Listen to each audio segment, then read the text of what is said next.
Hey everybody, welcome to Pit Stops at Podium, the RevPartners podcast, where we talk to execs who have competed and won, taking their companies from high growth to high scale.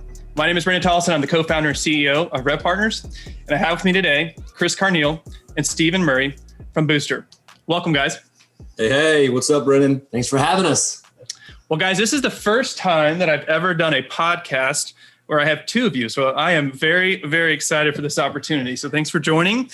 And fun fact, Chris and Steve, we met, at a faith-driven entrepreneur event, about 6 months ago when we were raising money. So it's fun to, these guys have been excellent to me and it's been fun to learn from them. So I'm excited for this community to get the opportunity to hear from you guys. So before we get started, Chris, I thought it'd be helpful as we do introductions, maybe let's start with who Booster is and then we can go into who both of you are. Sure. Well, congratulations, by the way, in the last 6 months, not just what you've done, but how you've done it. In an excellent way, in a value-centered way, in a people-centric way. It's been inspiring. So anyone that's listening to this podcast, it's not being put on by someone that doesn't know what they're doing. You guys are a model for many, and we're honored to be here. So my name is Chris Carneal. I'm the founder, among many things. I'm a husband, I'm a father, but so much as it pertains to this podcast, the founder of Booster. 19 years ago tomorrow, I call Booster my firstborn son. I have 5 biological kids. But if any founder hears this, if you think of your company in a personal way, maybe some other people say, don't take things so personal. We cannot help ourselves. This thing we created, or rather we were blessed to create and have the opportunity to create is very personal for us because we've poured blood, sweat, and tears in it. But even more importantly, it represents the people inside it and the people we serve. And it feels like a family member, at least to me. So 19 years ago, I saw the need for elementary schools across America to raise funds in a different way, not through a product sale that dominated the industry for decades, but through a fitness fun run, something that was all inclusive of all students, something where we did the work instead of the school having to do the work. Fundraising is a non-core competency of schools, therefore it should be outsourced so schools could focus on education. That was 19 years ago. We see that more in need today than ever before. So schools and students are in need of an environment and a culture that is nurturing and helpful to them mentally, emotionally, and socially. So stuff that's necessary to meet that end, we think should be outsourced to people that are really good at it. So fundraising through a fitness fun run called the Boosterthon Fun Run. We currently work in all 50 states and will, over the next 12 months, raise schools close to $100 million nationwide through our amazing team that helps schools by serving them through a variety of service levels. So love what we do, love our amazing team, and I'm very blessed to work with 4,500 of the best schools, clients, PTAs, principals all over the country. Well, it's amazing to hear. I mean, to your point, 19 years in the making from an idea to ultimately what it is now. So congratulations for what you've built. And now that I have kids in elementary school, I can actually see the benefit and the power of what you actually do. So thank you for that service. And we also have Stephen, who is the president and COO. Guys, before we get into our big idea around Booster, what we do on this podcast is we have rapid fire fun facts about our guests so that our audience gets to know you a little bit more outside of work. And Chris, you already kind of started to allude to that, but we'll do a little bit differently today. So Chris, how about you introduce Stephen, some things we should know about Stephen and then vice versa. All right. Stephen is not just president, COO, he is business partner and part owner of Booster, which is extremely exciting. We've worked together for 13 years. Fact number 1, he's the best businessman in America. That's true. The more you get to know him, you'll realize that that's a fact. Number 2, are we playing two truths and a lie right now? Well, there's the truth. There's the truth. Number 2, husband and father of 3. So father of 3, I know family is incredibly important to both of us. Stephen's an incredible dad. Number 3, he's the most disciplined person I know, from CrossFit to endurance events. You can't beat him at anything. Business, sports, endurance, which is why I choose him as a volleyball partner, a sports teammate, but most importantly, a business partner.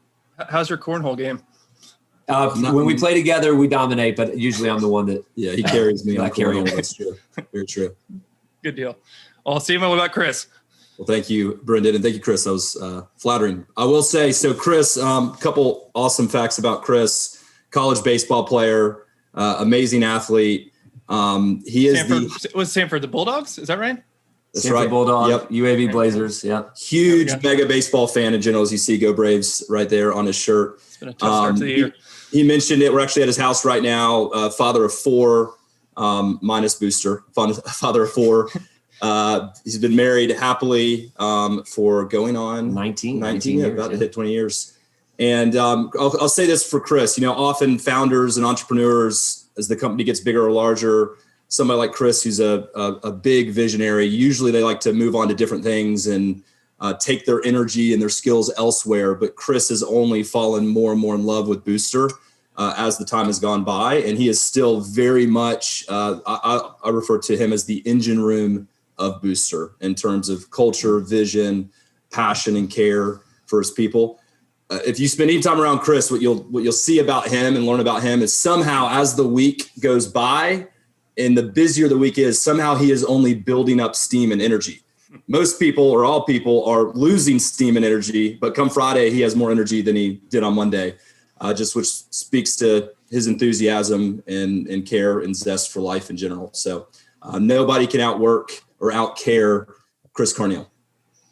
Well, the way you guys describe each other is just evident of how well this partnership works. So excited for you guys. And I think, Stephen, the last point that you brought up in terms of describing Chris is a good segue into the big idea. And so what I would love to talk to both of you about, because I think Booster does it better than almost anybody that I've seen, is this idea of culture, not only defining what culture is, but also embracing it and that being in your DNA and how you treat your people and how you ultimately grow. So let's park on culture.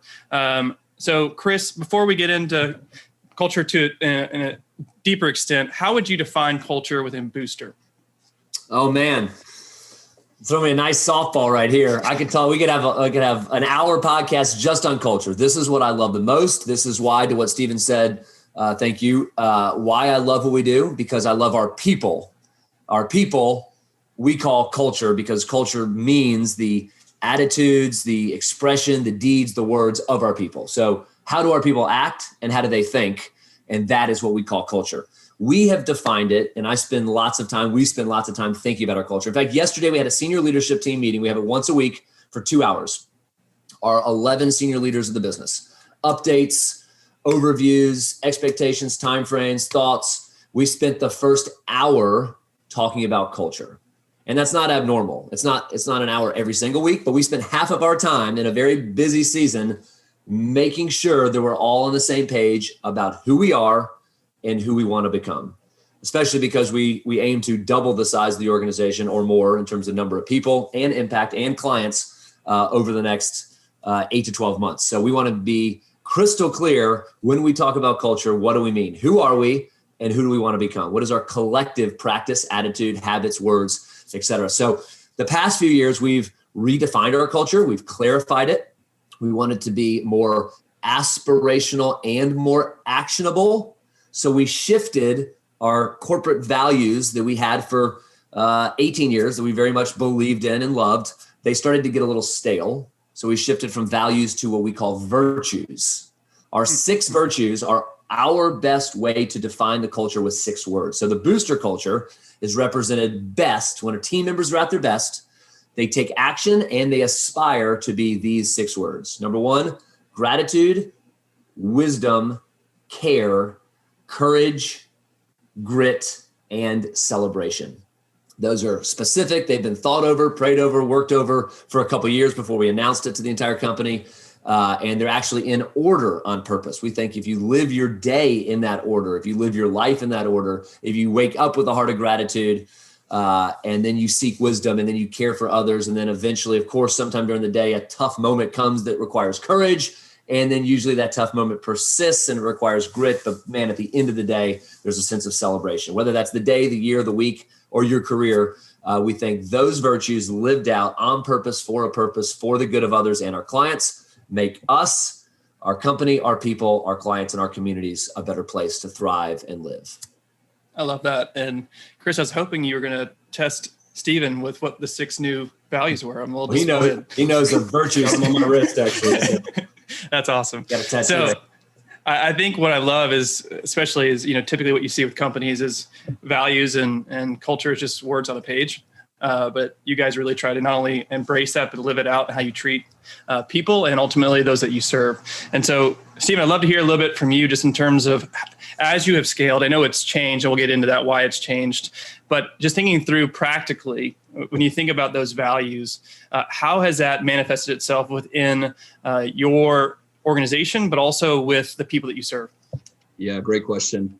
I'm, as you mentioned, my title, president and COO, and Chris was talking about my strengths and my wiring. I'm an operations person. So I like the stuff that's measured, that's on a dashboard, that's driving the shorter term results. And so often when I talk with other people in my roles and you start talking about culture, it can kind of come across as just this fluffy stuff that's feel good. But I really am, again, my default was not to believe in the power of culture, but really Chris and what we've done in my time at Booster and experiencing our culture and how often we talk about culture, how often we reinforce culture. I'm a believer that culture is the most important thing in any organization. So therefore it deserves the hour that we just spent, like Chris said, as we kicked off a management team meeting. So, I think especially to your question on growing a business, when it's small, when I joined Booster 13 years ago and there was 25 of us, it could be held by Chris and somewhat exclusively by Chris because we were this small tribe and we all worked together closely. We all knew each other. We knew each other's families. But as we've grown to hundreds and hundreds of employees over, Chris, we said earlier, in every state we do business, but we have 35 regional offices, locations with leaders. The only way for our quality of delivery to grow, the only way for our ability to market ourselves better, the only way to create raving fans locally with our schools, the only way for that to be possible is to have a strong culture that's reproduced through your leaders. And so that's one thing that we're talking about often with our general managers that we have, which are our leaders out locally in the field, is how do they embody, how do they own, how do they embrace culture? And so if you're not starting at the top, being intentional with those conversations, ultimately your culture is just going to get diluted as you hire and as you grow. So we have made that a huge priority. That was actually something, Chris, as you mentioned, going from values to virtues. We took every general manager to DC for a 3-day event where we spent time with our GMs before the rest of the company to make sure they really understood and embraced and owned our culture, our virtues. Because again, we realize if it just starts here and then it ends here with Chris and me, we're not going to be able to scale as a business. Yep. I like that. And I'm going to come back to values and virtues in terms of that pivot for the future, because I think it's really important. But I think they're, in light of what happened during the pandemic, I think it's informed, or at least it's encourage you to embrace that kind of change. So let's talk a little bit about how the last, year or two has been, because I know with the pandemic, who you serve, that's, been a disruption. And so it's probably tested those virtues, those values, and your culture.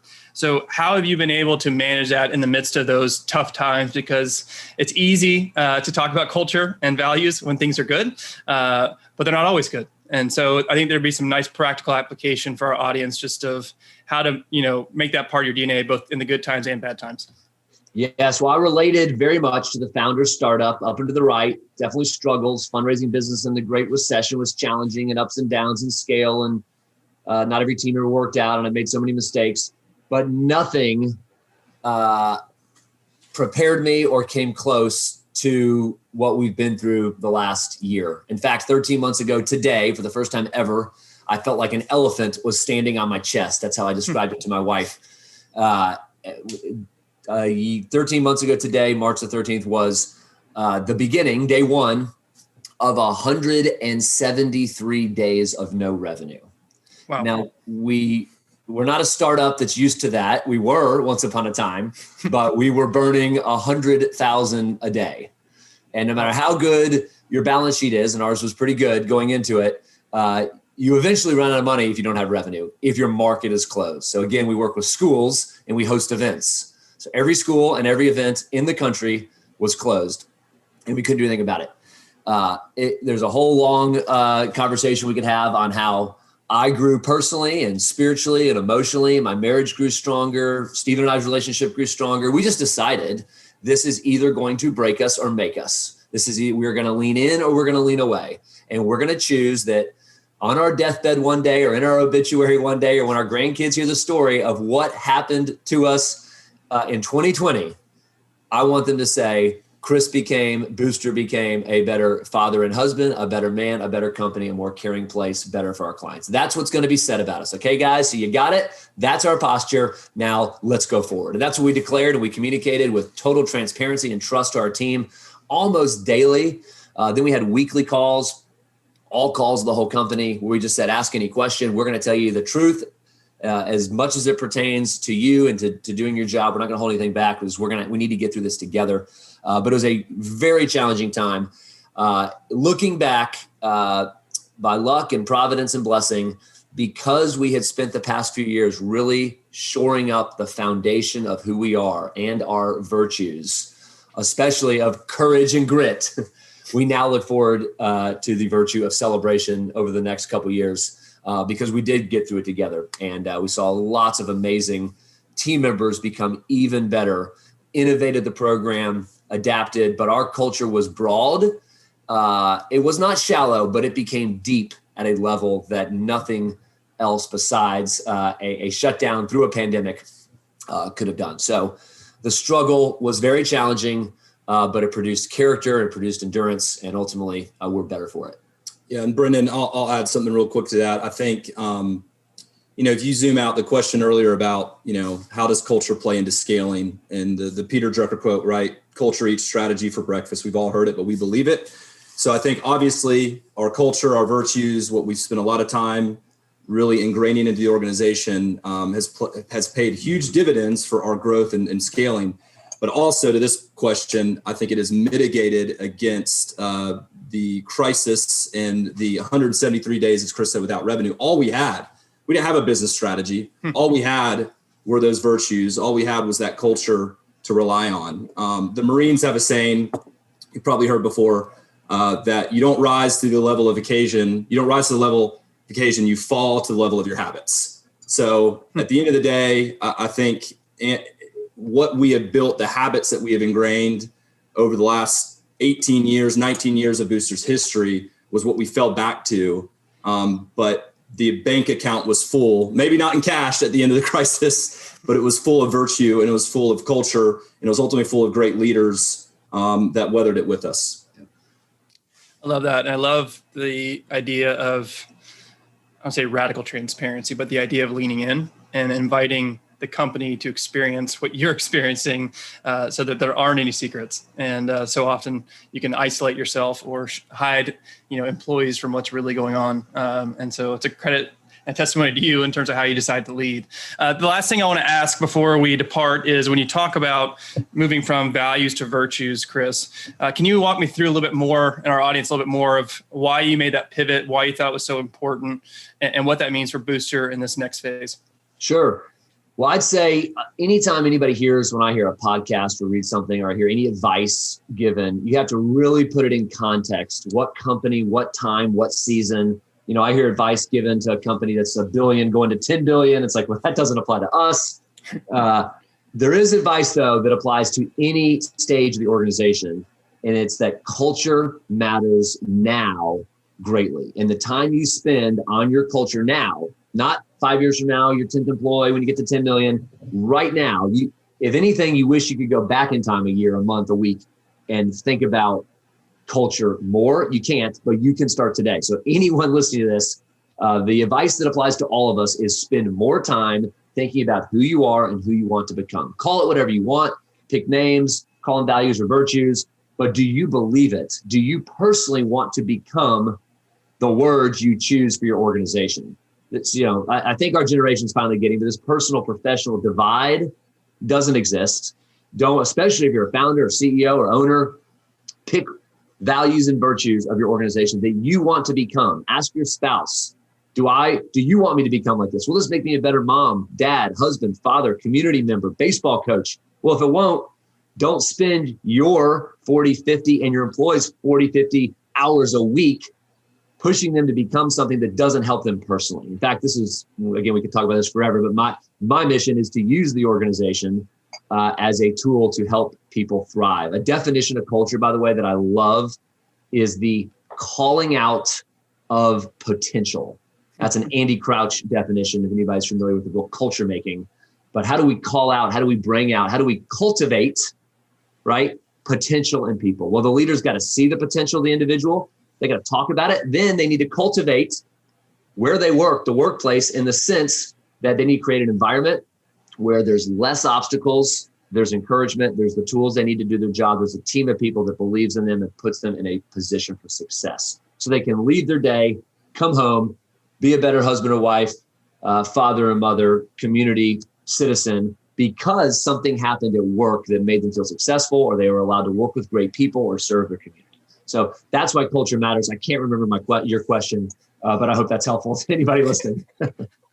I loved everything you just said. It was around transitioning from values to virtues and what that next phase looked like. But I think you did a very good job of explaining that. Well, guys, I want to be mindful of time with our audience. Is there anything that I missed, Stephen, that you'd like to add on to what Chris just said on that topic? Yeah, I think, your culture is what you celebrate, but also what you tolerate. That's great. Right. And I think to the question of why we switch from values to virtues is, and you said at the very beginning of this podcast, you said, for you all at Booster, your values or your virtues aren't just something that we're sitting on the wall. And in some ways, we felt like our old values that Chris in his college dorm room had written up 20 years ago, those had become a little stale, a little outdated. Now, our culture was still strong, but the words we were using in some ways weren't congruent with necessarily the values in terms of it just, again, it felt a little bit outdated. And so we felt the need to say, hey, let's bring that, again, celebration and what we're tolerating, let's bring that into alignment with our values. And what that really means is let's shift the words that we use. Let's renovate in some ways the words that we're using. So let's drop the old 5 values that we had and start completely from scratch with the 6 virtues. Now, nothing was wrong with the old 5 values. And a lot of what you could hear in those 5 are still found in the 6, but we felt like it was needed to really jumpstart the right conversations as an organization and really bring those shared beliefs back to life. And I love that you guys felt the permission to actually change. That it's okay to make that pivot, and it doesn't change who you are and what you're doing, but it also helps you understand what that North Star is and ultimately how you guys want to manage the business. So guys, I really appreciate the time. If our audience would like to learn more about either you or Booster, how should they engage? Yeah, I'd say go to choosebooster.com. Feel free to reach out to us. One of our passions is we remember, if anybody's in a sense behind us in season or stage, we remember that season.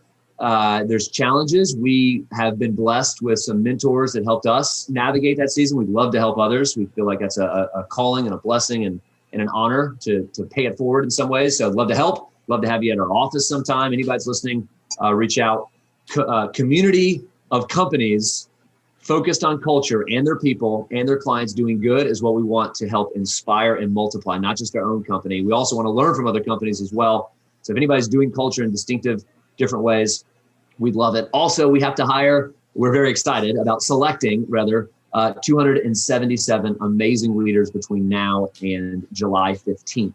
Wow. So if anybody wants to serve schools, has a passion for client care and customer service, we would love to talk to them.